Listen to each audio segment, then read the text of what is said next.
questions that Reese was going to ask about was really about the media. How the media would take the facts and they tell the facts in a certain way. They spin their own story on it. True, yeah. Right? It's the same thing that we do in court. When you look at facts, there are 4 or 5 different ways you can spin any set of facts.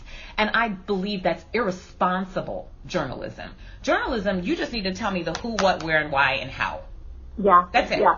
And I honestly, I'm gonna be kind of honest here. I think if we can blame someone for the temperament of this country, I kind of feel like that's who should be receiving the blunt of this. I'm trying to look this up because I actually don't watch CNN, but I happened to be on CNN the other day, and I saw this black reporter talking about he wasn't sure what was happening. He was hoping that by the midterms the antibodies would have kicked in. Oh, are you kidding me? Yeah. Or a virus? Like, you're talking about, that is, I thought, holy mackerel, you just are talking about half of our country like we're a disease. How can we expect you not to be defensive?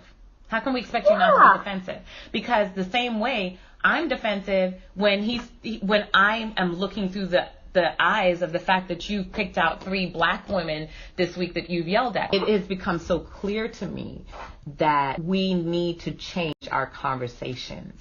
And our conversations are not going to go anywhere when we compare acts of something and the other, or even talking about policy. I do come back to the president's actions. I believe that how we get the country to at least be peaceful is when we start showing respect for everyone. As the leader of the free country, of the greatest country in the world, that is his responsibility to act and treat people with respect, because that's the trickle-down effect. Since, though, we disagree on him being disrespectful or not disrespectful, I think then that it's in our hands. It's in our hands as people. It starts with us. It has to. I mean, we have the commandment to love. You know? That's right. And I think, so when I first started the conversation with you guys, I asked if you believe in love, basically, then why are you voting for a president who does not, I think, believe in love and spread love? Or openly address that. Right, or openly address it. But it's less of that and more of, really, I think people need to know it's okay that we are all spirits. We're all valuable. We all matter. Yeah. We don't have to have the same opinion to be valuable or to be right. No. I don't think we've ever said this. I mean, I agree with that. And the beauty of this country and the beauty of democracy is you get to vote. You get to cast your opinion. And you get to like Trump. Honestly, right? And you or get not to like him. Or not like him. That's right. Yeah, you have absolutely. And Hannah, I don't know that I would ever 100% agree with anyone on the planet. I mean, we all have our own experiences and paths, which shape the way we view things and see things, and that's okay. And that's kind of what's cool about this world, is that we aren't all the same. It would kind of be boring if we were all the same. So honestly, more so, it's not to jump back to the political thing, but the right side is more accepting, in my opinion. If you look at, if we have a difference of opinion, the left is pretty intolerable of that. I mean, they name call, we're called deplorables, right? I mean, just because we have a different opinion than them. We're more they're way more hostile about it, and think what you want. That's the beauty of it. I never told anyone who to vote for, and I wouldn't. That's your right. And I've never called anyone a name. I've never called anyone a name or labeled a people a name. Because I have no name for people who voted for Obama. I mean, Obama supporters. I don't think there even was a name out there. And so honestly, it's kind of been I'll be perfectly honest, Addie. I have Trump hats and Trump shirts because I'm actually kind of scared to. Because there's always reports and videos of people just getting punched in the face for wearing a Trump hat, or at least attested of that. I don't know. I mean, you guys, I don't know about that one. I see the videos of people who Trump don't supporters, right. They're punching. Vice versa. It could be the media. I mean, the media sways everything. So. Let's not make You generalizations. should Google that. You should out there. If they're not punched in the face, then they're hostile towards, like the guy, there was just a guy in Starbucks, it was like 3 days ago. It was actually an African-American man with a Trump hat, and there was a white man going after him because he had a Trump hat on. Yeah. And he ended up knocking his hat off his head, and the guy was like, what are you doing? That just happened not long ago. So, I know y'all think this is funny, but like, that's a true fear of mine. Like, I before the Lord, I think twice before I put my shirt on. Yeah, I was going to wear my hat the other day, and Tyler wasn't home and wasn't going to be able to go out with me, and he told me not to wear it because he was scared that someone would jump me, honestly, because it's a problem. I mean, look at the protests. Some are peaceful, some are not. When people are rioting like this, it's never... So that's unsettling for us. Yeah. So I get... And I thought about that the other day. I thought it's kind of ridiculous that I think twice before I put on a Make America Great Again hat. That's kind of not what this country is all about, but it's true. It's true. And so that's been one of my experiences post-election.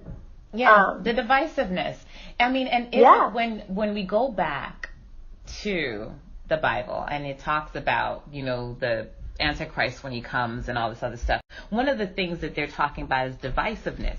I think it's up to us as people then to continue with a conversation that is one of tolerance. Just tolerate people. And respect. Yeah. And if our president even cannot, in our assumption, if our president cannot even demonstrate that, then why do we get all caught up in this? Let me tell you, I gave up my TV around the time right before the election, right before he was elected. I was so sick and tired of people being taken off track of what was important and involved in their emotions. Political viewpoints, their idealisms, their ideologues. Because it became angry. And so I didn't want to have to hear the angry rhetoric. I didn't want to. And I still haven't gotten it back. But what I just realized is I got caught up in that rhetoric as well. I got caught up in the emotion of it, in the fear of it. But if we collectively take on this fear, then we cause like the market crash that we had not too long ago, right? 2008. I am convinced that the only reason why the market crashed was because people panicked. Mm-hmm. Yeah. Nothing happened with the commodities and resources.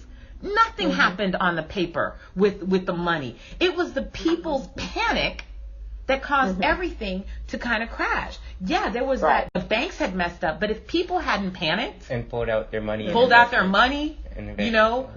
their houses, left their houses, breached contracts, if people hadn't panicked, we would have been okay. So our state, our country, y'all, is in a state of panic. And we have the four of us, have just realized that it's not going to be discussing the issues and figuring out and it's not even going to be more people voting Democrat or Republican. We have to let people know that it's okay to have your own opinion, to look the way that you do, and that has to be it. That's love. That's ultimately love and tolerance, right? I don't have to like you to love you and to appreciate your humanity. I don't have to agree with you to appreciate your humanity. So maybe instead of us encouraging people to discuss the issues, or for you guys to come over on my side, or for me to come on yours, it has to be this, because when we start having these kind of discussions, everybody says the same thing. We all want to be happy.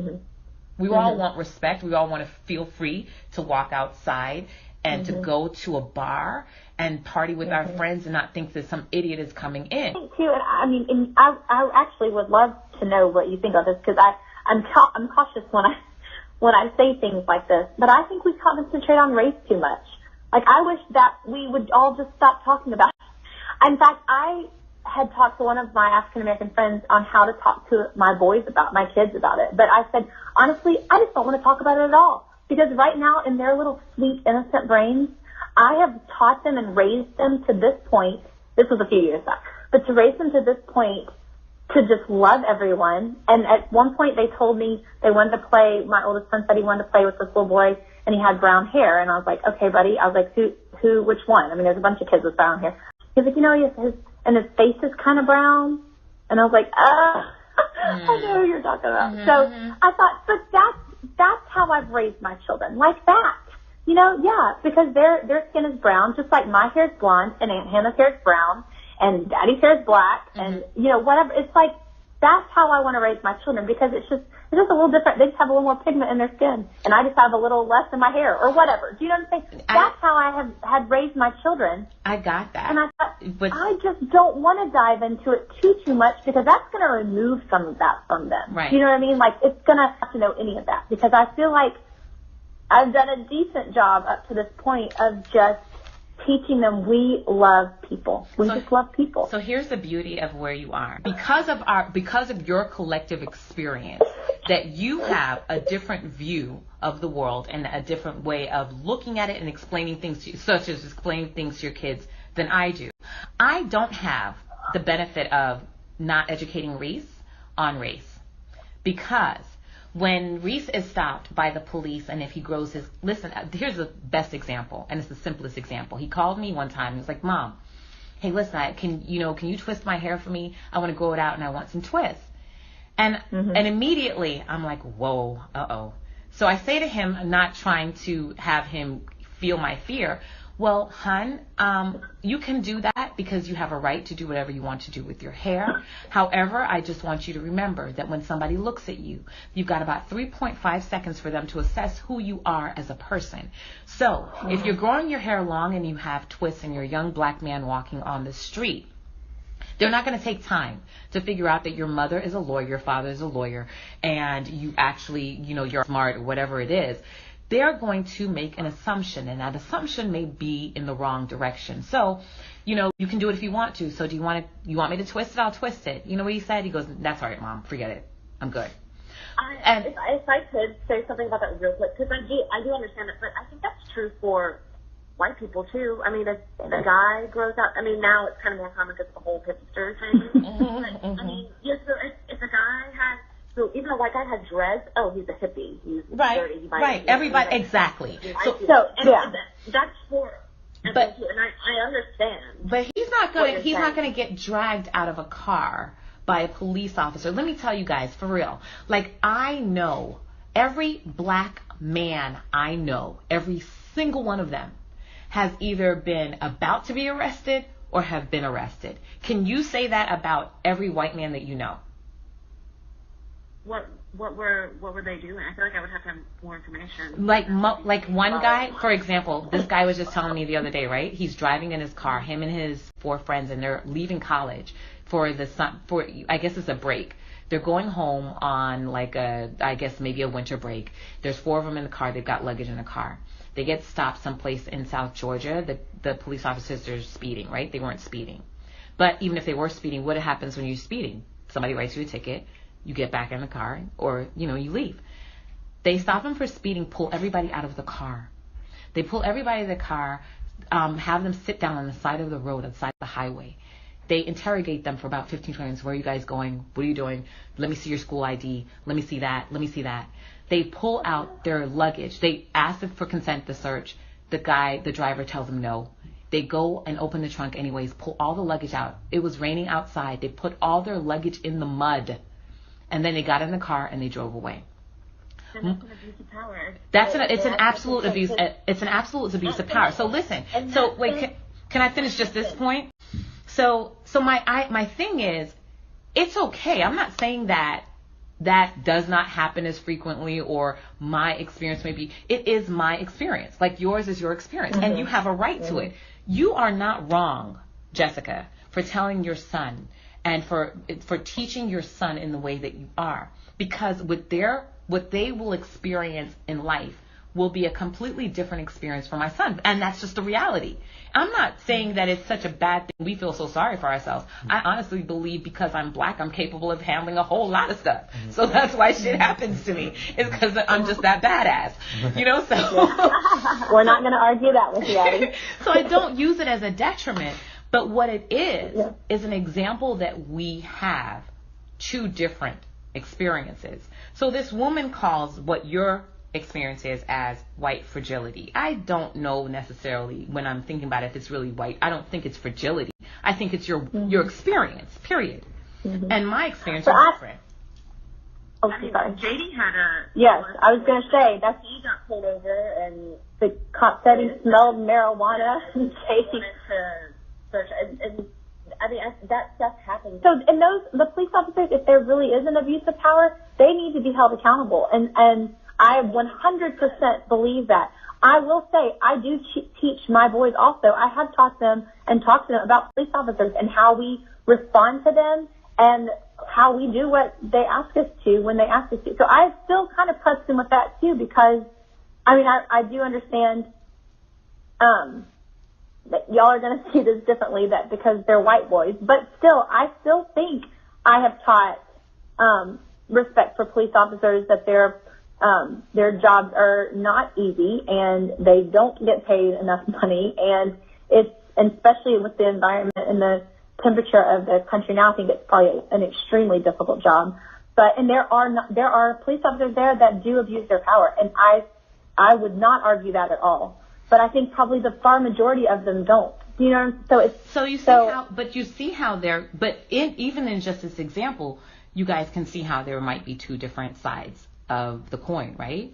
How, yes, and like we've said, you've said this and we've said this. I mean, we're definitely going to have different experiences, different upbringings, and it does taint the way we see things and look at things and explain things to our children. I mean, I get that, but maybe these conversations we're having, and maybe I don't know, these prayer meetings. I don't know what we need. We need more of those. I think where we fail is telling people to understand how I feel. I say, as a black woman, right? I feel like the country has racist elements, and I feel like I'm sometimes victim, or not even that. I feel like sometimes I have to watch everything I do, and when somebody mistreats me, I'm always like, I wonder if it's because I was an asshole, they're an asshole, or because I'm black. Like, I have to go through that. It's part of my experience.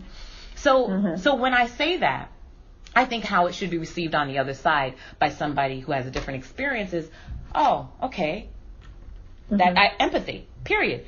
Don't put an opinion on it. Don't put a judgment on it. Don't say I'm not authorized to feel like that. Don't say I'm pulling the race card. Don't say anything. Just leave me to believe whatever it is that I believe, and you live your experience. So but love me anyways.